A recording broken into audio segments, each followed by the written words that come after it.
February 28, 1944.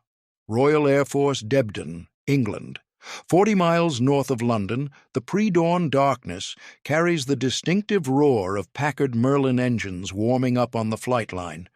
But these aren't Spitfires. These are P-51B Mustangs, freshly delivered and still smelling of factory paint. Most of the pilots climbing into their cockpits have never flown this aircraft before, not once, not even a familiarization flight around the field.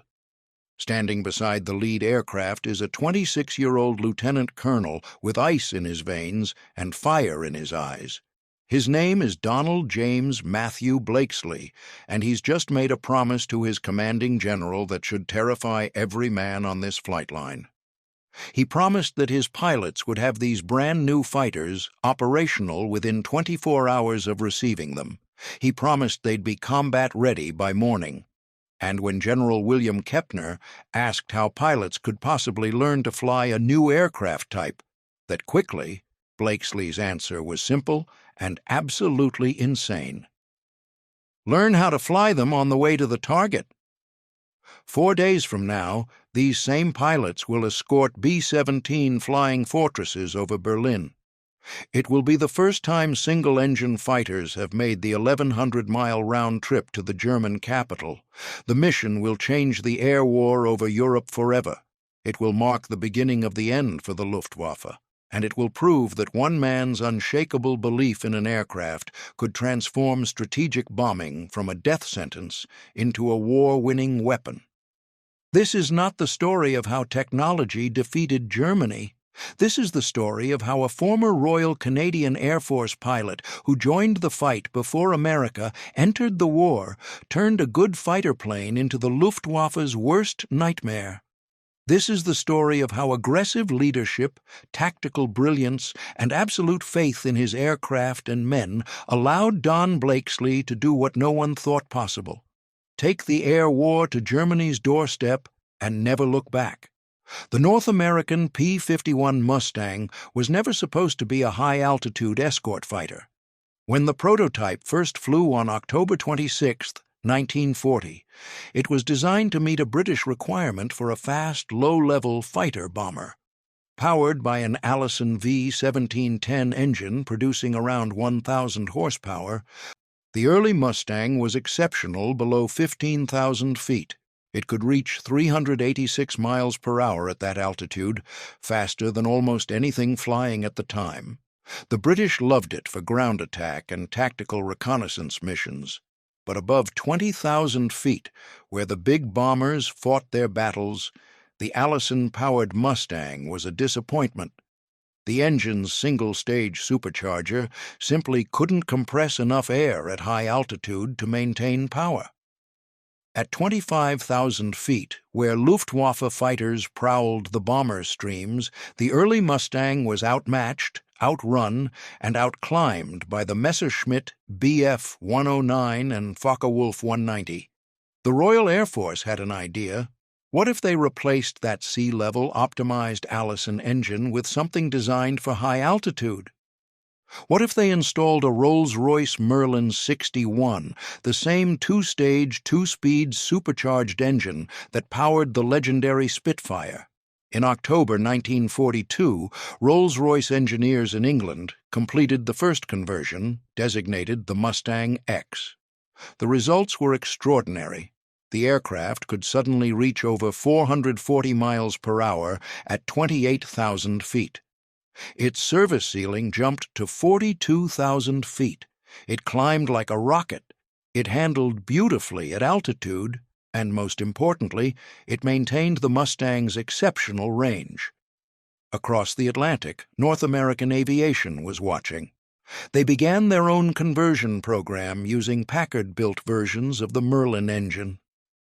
The Packard V-1657 produced 1,490 horsepower at 3,000 revolutions per minute, and with war emergency power could push 1,720 horsepower. By June 1943, P-51Bs were rolling off the production line at Inglewood, California, each one powered by a Packard Merlin and equipped with 4 50-caliber Browning machine guns in the wings. The new Merlin-powered Mustang had spectacular performance, but what made it revolutionary was fuel capacity. The P-51B carried 184 gallons internally. With an 85-gallon fuselage tank added behind the pilot and two 108-gallon drop tanks under the wings, a Mustang could carry 401 gallons of fuel. At economical cruise settings, burning around 60 gallons per hour, that gave the P-51 7 hours of endurance. 7 hours. Enough to fly from England to Berlin and back with combat time over the target. No other fighter in the world could do that. Not the P-47 Thunderbolt, which even with drop tanks struggled to reach 600 miles. Not the P-38 Lightning, which was chronically unreliable in the cold European skies and suffered catastrophic failures of its Allison engines at high altitude. Not the Spitfire, magnificent as it was, which was fundamentally a short-range interceptor. The P-51B Mustang could go anywhere the bombers went and stay with them the entire time. But in late 1943, as the first P-51Bs arrived in England, they weren't going to the 8th Air Force's experienced fighter groups. They were going to new units assigned to the 9th Air Force, designated for tactical operations. The Pentagon, in its infinite bureaucratic wisdom, had classified the Merlin Mustang as a tactical fighter because earlier Allison-powered Mustangs had been used for ground attack. Never mind that the new version was completely different. Never mind that the 8th Air Force was bleeding to death over Germany because no fighter could protect the bombers all the way to the target. Policy was policy. One man refused to accept that policy. His name was Don Blakeslee, and by December 1943 he'd been fighting the Luftwaffe longer than almost any other American pilot alive. Donald James Matthew Blakeslee was born September 11, 1917, in Fairport Harbor, Ohio. As a boy, he watched the Cleveland National Air Races held just 30 miles from his home, mesmerized by the speed, the sound, the sheer audacity of pilots pushing machines to their absolute limits. He knew even then that flying was what he was meant to do. In 1938, 21 years old and working at the Diamond Alkali Chemical Plant, Blakeslee saved enough money to buy a Piper J3 Cub with a friend. They joined a flying school, trading instruction time for the use of their aircraft. Blakeslee loved flying, but had no money for a career in aviation. When his friend crashed the Cub in 1940, Blakeslee made a decision that would define the rest of his life. In October 1940, he crossed the border into Canada and joined the Royal Canadian Air Force. America wasn't at war yet. The Battle of Britain was raging, and Blakeslee wanted to fight. He completed pilot training and was sent to England in January 1941, where he was assigned to No. 401 Squadron of the Royal Air Force, flying Spitfires. He was good, very good. He earned a Distinguished Flying Cross and accumulated combat hours rapidly.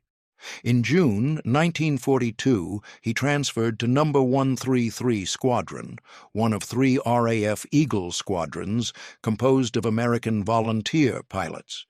He was promoted to squadron leader by August. When King George VI visited the Eagle squadrons to present decorations, Blakeslee stood before the king and received the Distinguished Flying Cross from the monarch's own hand. By September 1942, the Eagle squadrons had proven themselves repeatedly. The RAF had 3 squadrons of experienced American fighter pilots, and the United States Army Air Forces needed them desperately. On September 12th, the 3 Eagle squadrons were transferred to American command and became the 334, 335, and 336 fighter squadrons of the 4th Fighter Group, 8th Fighter Command. Blakeslee was given command of the 335 Squadron with the rank of captain. He'd flown Spitfires for over 240 combat hours. He understood air combat at a level few pilots ever reach. And he had an unshakable understanding that fighter pilot aggressiveness wins battles. Defend bombers by shooting down attacking fighters? Yes, but better to destroy the enemy before he gets to the bombers. Better still to catch him on the ground. Best of all, make the enemy so afraid of your appearance that he stops coming up to fight at all. The 4th Fighter Group was initially equipped with Spitfires, painting United States Army Air Force's stars over the Royal Air Force roundels.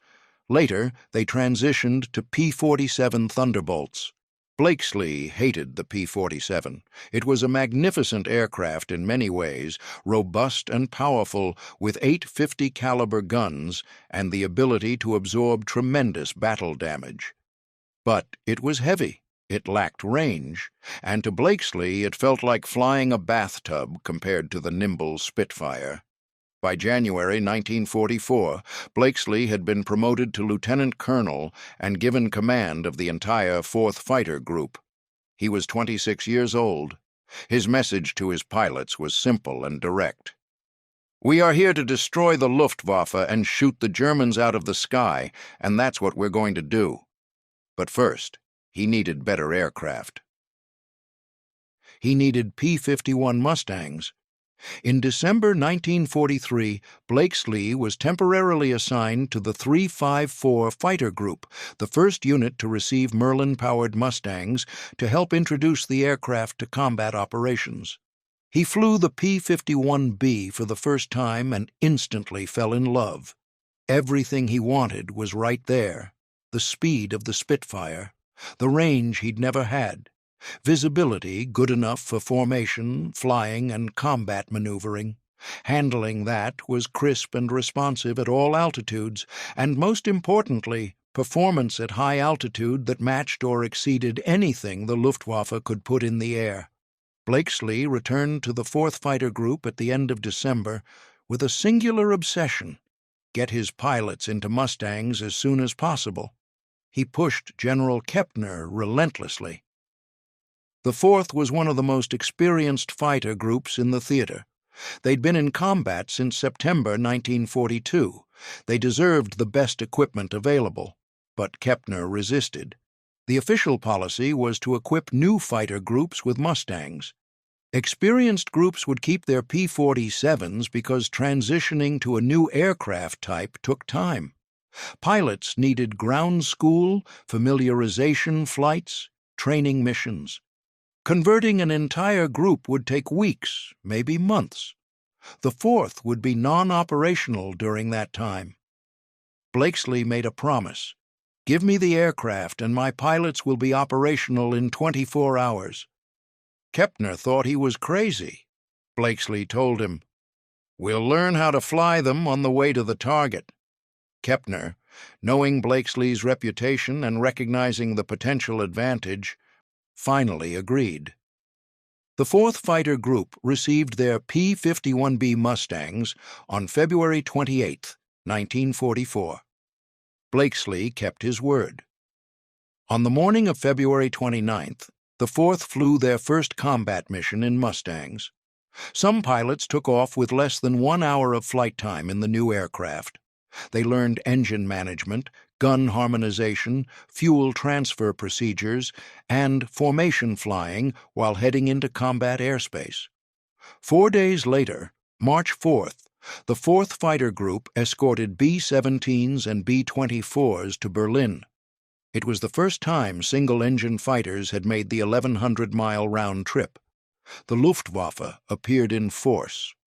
Blakeslee's pilots accounted for multiple confirmed victories. More importantly, the bombers got through, dropped their ordnance, and returned home with acceptable losses. On March 6th, they did it again. This mission became the pivotal moment. 680 bombers attacked Berlin in daylight, protected by hundreds of fighters, many of them P-51 Mustangs. The Luftwaffe rose to defend their capital, and a massive air battle erupted over Germany. When the smoke cleared, American fighters claimed 75 enemy aircraft destroyed. The 8th Air Force lost 69 bombers, devastating losses, but the Luftwaffe lost 160 fighters, losses they could not replace. Don Blakeslee was officially credited as the first United States Army Air Force's pilot to fly over Berlin in a single-engine fighter. 2 days later, he was promoted to full colonel at age 26, but Blakeslee understood something most commanders didn't.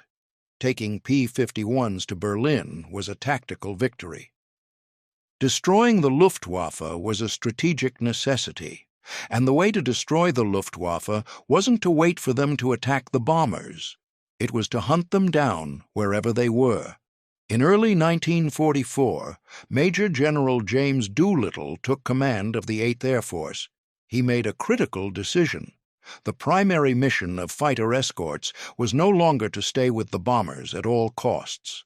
The primary mission was to destroy German fighters, anywhere, any time. On the ground, forming up, attacking bombers or fleeing combat. Hunt them, destroy them, make the Luftwaffe afraid to fly in their own airspace. Blakeslee embraced this doctrine with ferocious enthusiasm.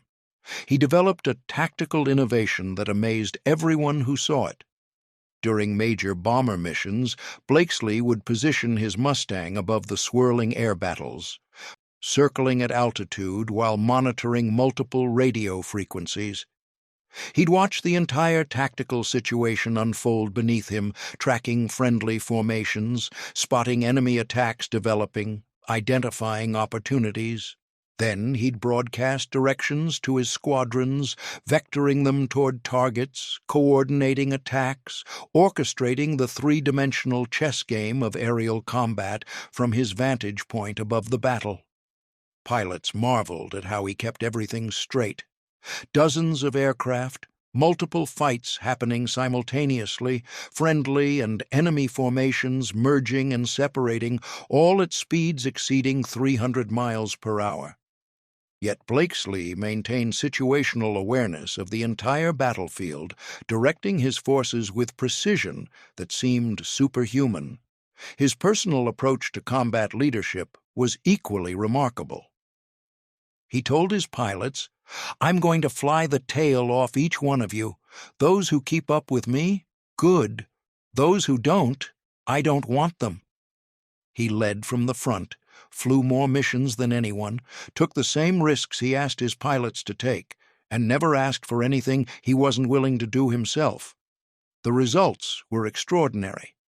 In April 1944, the 4th Fighter Group's 336 Squadron claimed 26 enemy aircraft destroyed and 16 damaged in a single mission, the greatest score ever claimed by one squadron in United States Army Air Force's history. The 4th became the first fighter group in the European theater to reach 400 confirmed victories, then 500, then 600, then 700. They were relentless. By the end of April 1944, just 2 months after receiving P-51 Mustangs, the 4th Fighter Group had passed the 500 victory mark. The Luftwaffe was losing experienced pilots faster than they could be replaced. Aircraft production continued, even increased under the direction of Armaments Minister Albert Speer. But pilots take years to train, and the Luftwaffe no longer had years. They didn't even have months, and they certainly didn't have the fuel to train new pilots properly. The strategic bombing campaign, controversial for decades after the war, had found its winning formula. Not just bombing factories, though that continued. The real target was the Luftwaffe itself. Attack German oil production, force the Luftwaffe to defend, then destroy the defending fighters in air combat. Repeat until Germany has no fighters left. Then attack everything else without opposition. In January 1944, the Luftwaffe fighter forces wrote off 30.3% of their single-engine fighters. In February, 56%. The losses were catastrophic and unsustainable. By spring 1944, the Luftwaffe was fighting a losing war of attrition, and everyone knew it. The technical specifications tell part of the story. The P-51D, The definitive production model introduced in summer 1944 carried 650 caliber Browning machine guns with 1,840 total rounds. Each gun fired 850 rounds per minute. When all 6 guns fired simultaneously, the P-51D put 100 rounds per second into the air, at combat ranges of 200 to 300 yards, that created a cone of destruction that disintegrated anything caught in it. The Packard Merlin engine produced 1,490 horsepower at normal settings, 1,720 at war emergency power. With the 2-stage, 2-speed supercharger maintaining manifold pressure at altitude, the P-51D could reach 437 miles per hour at 25,000 feet. Its service ceiling was 41,900 feet. Rate of climb was 3,200 feet per minute.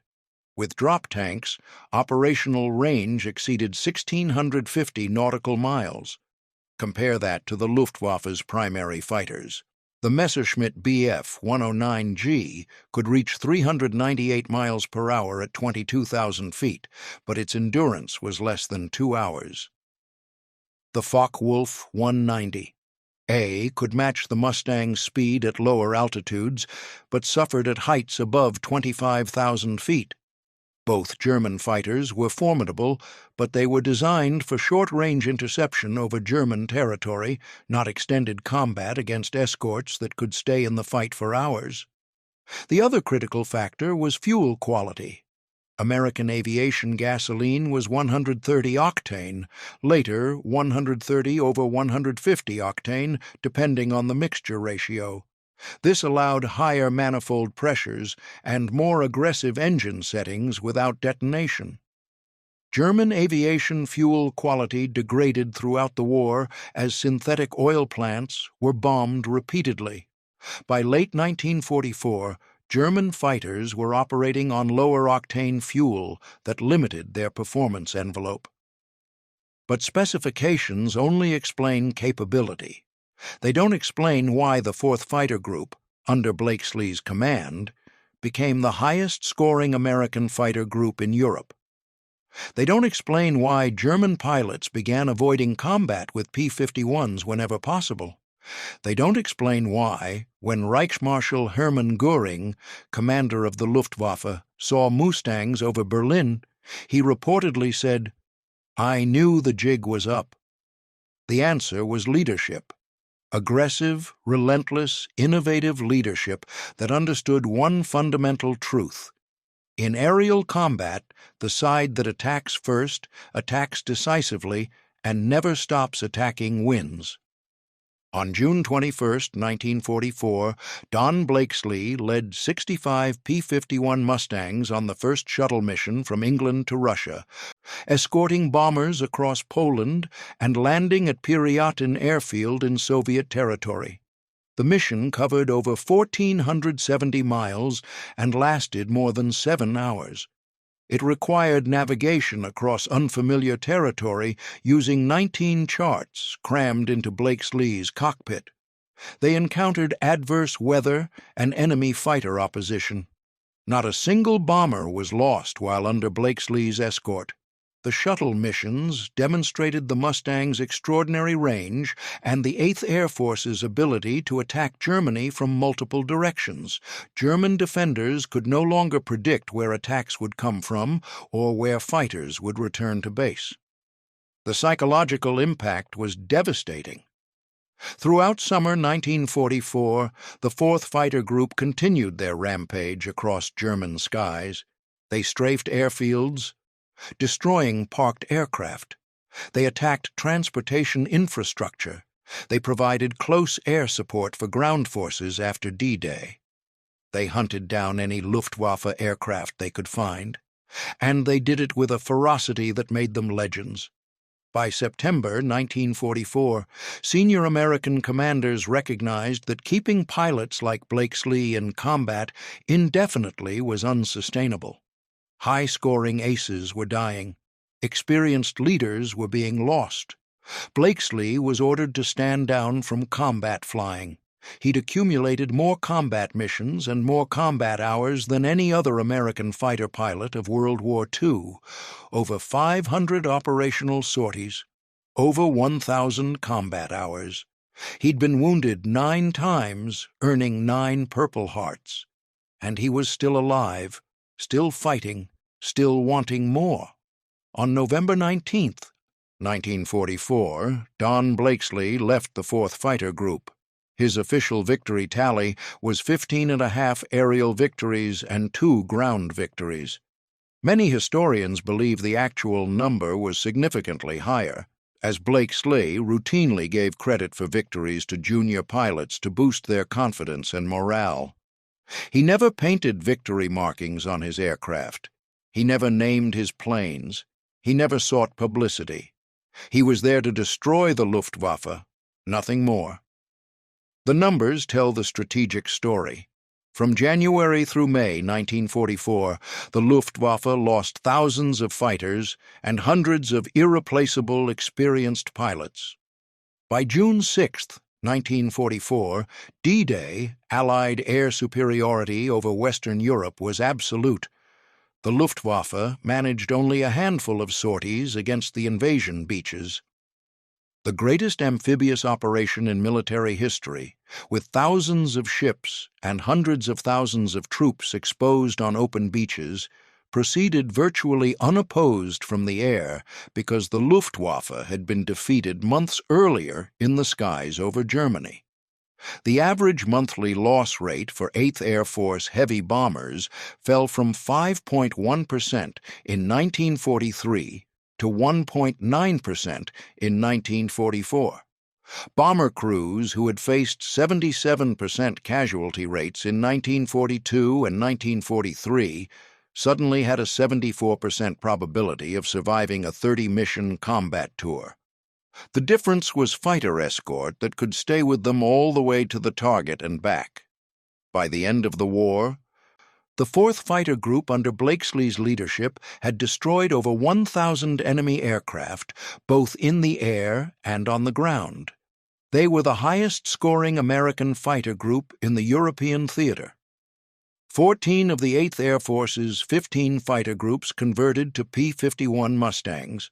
Only the 56th Fighter Group retained their P-47 Thunderbolts, a decision based partly on pride in their established combat record.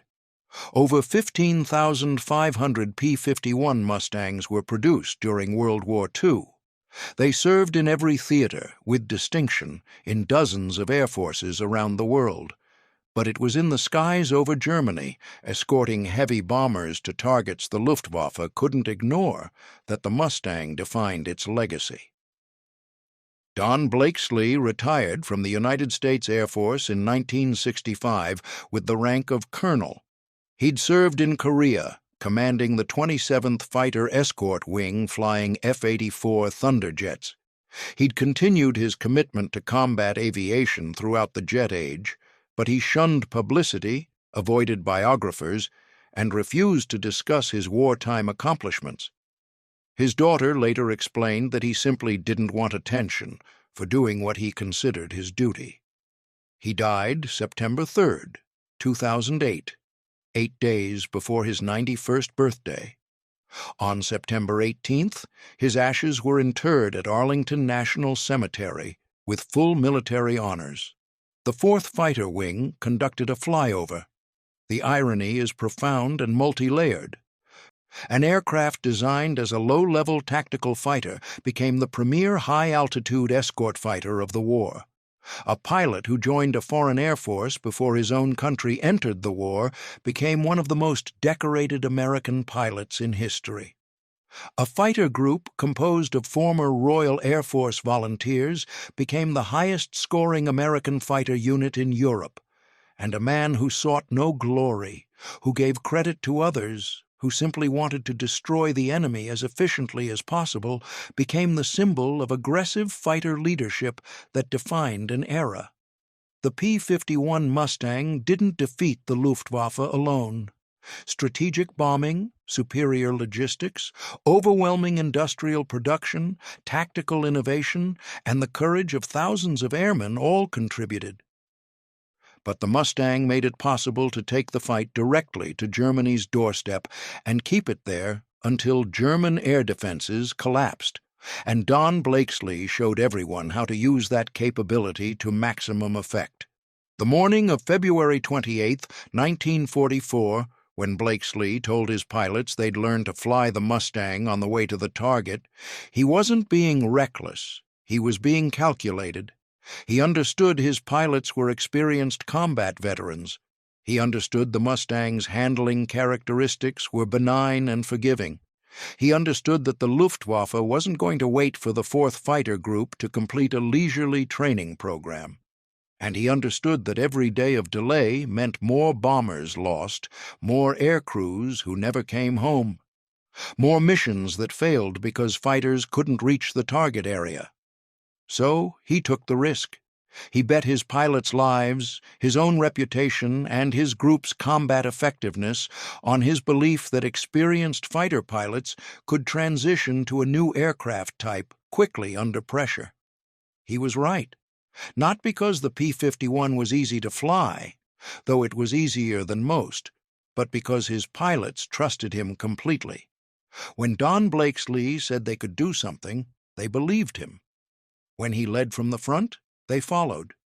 When he demanded excellence, they delivered. That's leadership.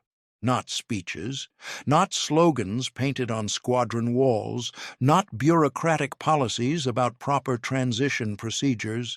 Leadership is understanding your people's capabilities, giving them the tools they need, removing obstacles in their path, and then trusting them to accomplish the mission. Blakeslee did all of that, and the result changed the air war. The Luftwaffe never recovered from the spring of 1944. They produced more fighters, but couldn't train pilots properly because fuel was scarce. They developed revolutionary jet fighters like the Me-262, but couldn't deploy them in sufficient numbers to matter. They fought bravely until the very end, but they fought a defensive war, a losing war. A war where Allied fighters dominated German skies so completely that by 1945 the Royal Air Force resumed daylight bombing operations for the first time since 1940. Don Blakeslee and the pilots of the 4th Fighter Group, flying P-51 Mustangs, helped make that happen. Not overnight, not in a single decisive battle, but through hundreds of missions, thousands of combat hours, relentless pressure that never let up, never gave the enemy time to recover, never accepted that today's victory was enough. The mission was to destroy the Luftwaffe. They destroyed the Luftwaffe. Mission accomplished. The P-51 Mustang was a great aircraft, arguably the finest piston-engine fighter ever built, but aircraft don't win wars. People do. People who understand the mission, who commit completely to accomplishing it, who refuse to accept limitations, who lead by example, and who never, ever quit. Don Blakeslee was that kind of person, and when the Luftwaffe saw Mustangs over Berlin, they weren't just seeing an aircraft, they were seeing the manifestation of his will, his aggression, his absolute determination to take the fight to the enemy and never look back. Thank you for watching. Don't forget to subscribe and see you in the next one.